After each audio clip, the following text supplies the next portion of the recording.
കണ്ടിട്ടുണ്ടോ നാരായണൻ? ആരാണ് നിനക്ക് നാരായണനെ കുറിച്ച് പറഞ്ഞത്? നിന്നെ ഞാൻ വെട്ടി നോക്കുമ്പോൾ ഏത് നാരായണൻ വരും?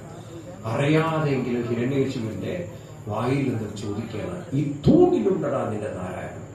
കുട്ടി കൈകൊപ്പി പറഞ്ഞു, എവിടെയാണ് നാരായണൻ ഇല്ലാത്തത്? മണ്ണിലും പെണ്ണിലും തൂണിലും തുരുമ്പിലൊക്കെ നാരായണൻ ഹൃദയത്തിലിരിക്കണം. അച്ഛന്റെ ഹൃദയത്തിലുണ്ട്, പക്ഷെ മനസ്സ് നല്ലതല്ലാത്തതുകൊണ്ട് എന്ത് ചെയ്യാൻ പറ്റും?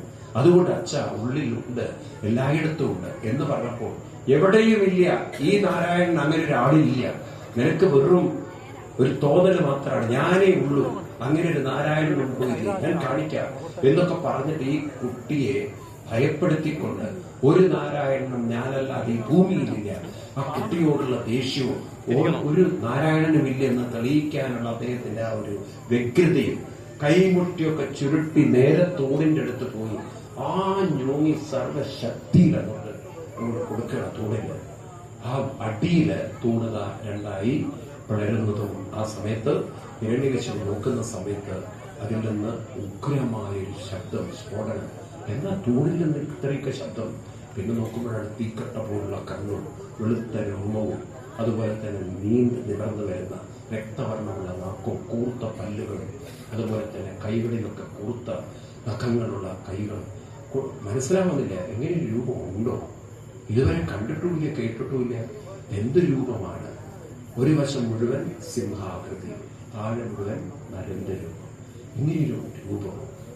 ആ നരസിംഹം അവിടുന്ന് ഉച്ചത്തിൽ അലറിക്കൊണ്ട് ആ തൂണും തളർന്നു പുറത്തേക്ക് വരിക. ഹിരണ്യകശിപു ജീവനും കൊണ്ട് ആദ്യം കോടി, കാരണം പേടിച്ചു ഹിരണ്യകശിപു. പിന്നെ വാളക്കെടുത്ത് നേരെ ഭഗവാന്റെ നേരെ വന്നു. പിന്നെ അങ്ങോട്ട് രണ്ടുപേരും യുദ്ധം.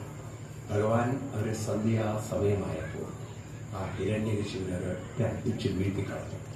എന്നിട്ട് തന്റെ തുടകളിലേക്കെടുത്ത് പിടിച്ച് വാതിൽപ്പടി, കുമ്പറപ്പടി എന്നൊക്കെ പറയില്ലേ, വാതിൽപ്പടി.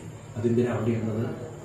അകത്തുമാവരുത് പുറത്തുമാവരുത്, അവിടെ കെട്ടിയിരുത്തി തന്റെ മടിയിലേക്ക് അവനെ വെച്ച് കൈമുട്ടുകൊണ്ട് അവരെ കൈകളും കാലുകളും ഒക്കെ അമർത്തി വെച്ച് ഈ വിരലുകൾ അവന്റെ വയറിന് നേരെ കൊണ്ടുവന്ന് കുത്തിയിറക്കി ഒരൊറ്റ കീറിപ്പൊളിക്കലാണ്. പിന്നെ അവന്റെ കുടൽമാലകളൊക്കെ വലിച്ചെടുത്തുകൊണ്ട് ഇറക്കിയെടുത്ത് തന്റെ കഴുത്തിലൊക്കെ ഇട്ട് ഉച്ചത്തിൽ അലറി അവന്റെ രക്തമൊക്കെ ഇങ്ങനെ കുട്ടിച്ച് അലറി. അങ്ങനെ ആ ഘോര രൂപം അല്ലെങ്കിൽ ആ ക്രൂരനായ ഹിരണ്യകശിപുവിലേക്ക് ഭഗവാൻ അകത്തുമല്ല പുറത്തുമല്ല വാതിൽപ്പടിയിൽ വെച്ച്, രാത്രിയുമല്ല പകലുമല്ല, ആയുധങ്ങളൊന്നും ഉപയോഗിക്കാതെ വിരലുകൾ കൊണ്ട്, നഖം കൊണ്ട്, മനുഷ്യനുമല്ല മൃഗവും അല്ല, എന്നാൽ രണ്ടും കൂടെ ചേർന്നതായ രൂപത്തിൽ അങ്ങനെ ഭഗവാൻ അതിനെ വധിച്ചുകൊണ്ട് ആ പ്രഹ്ലാദനെ അനുഗ്രഹിക്കുന്ന രംഗമാണ് നിങ്ങൾ കാണാൻ പോകുന്നത്. പിന്നെ എല്ലാവരും സഹകരിക്കണം. ആരും എണീറ്റ് നിൽക്കരുത്, എണീറ്റിരിക്കരുത്. പുറകിൽ നിന്ന് മുന്നിലിരുന്നിട്ട് ക്യാമറ കൊണ്ടൊന്നും, ക്യാമറ അവിടെ വെച്ച് ഷൂട്ട് ചെയ്യാമല്ലാതെ എണീറ്റ് നിന്ന്, കാരണം പുറകിലവർക്കൊന്നും ബുദ്ധിമുട്ടുണ്ടാവരുത്. എല്ലാവരും സഹായിക്കുക. കുട്ടികളെയൊക്കെ സൈഡിൽ മാറ്റുക, കൊച്ചു കുട്ടികളെയൊക്കെ സൈഡിൽ മാറ്റുക. കുട്ടികളെ കാരണം ചിലപ്പോൾ പേടിച്ചു പറയാൻ അമ്മമാരൊക്കെ കയറിയ പേടിക്കുന്നുള്ള കുട്ടികളെയൊക്കെ മാറ്റുക. കാരണം ഒത്തിരി ഘോരമായ ഭാവമാണ് അത്. കൊച്ചു കുട്ടികളെയൊക്കെ മാറ്റിക്കൊടുക്കും. സർവത്ര ഗോവിന്ദനാമ സങ്കീർത്തനം. എല്ലാവരും ഉറക്ക നാമം ചൊല്ലണം. ഹരേ നാരായണ ഹരേ നാരായണ. പോരാ, ശബ്ദം പോരാ. ഹരേ നാരായണ ഹരേ നാരായണ ഹരേ നാരായണ ഹരേ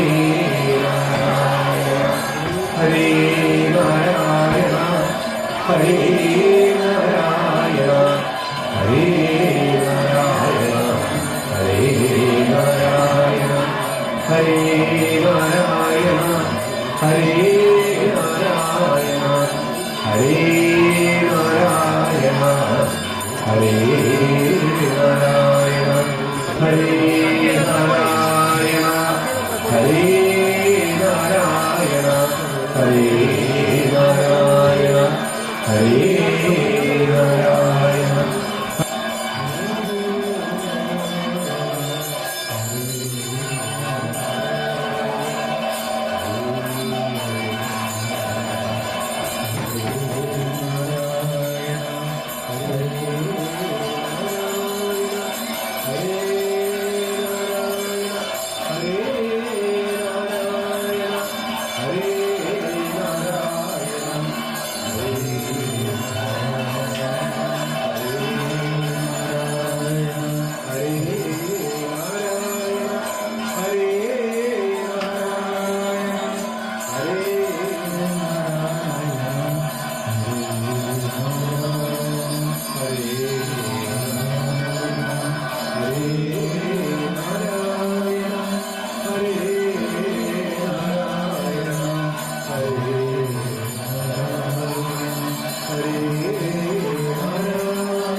Hare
നരസിംഹരൂപായ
സർവത്ര ഗോവിന്ദനാമസങ്കീർത്തനം. ഹരേ നാരായണ ഹരേ നാരായണ ഹരേ നാരായണ ഹരേ നാരായണ ഹരേ നാരായണ ഹരേ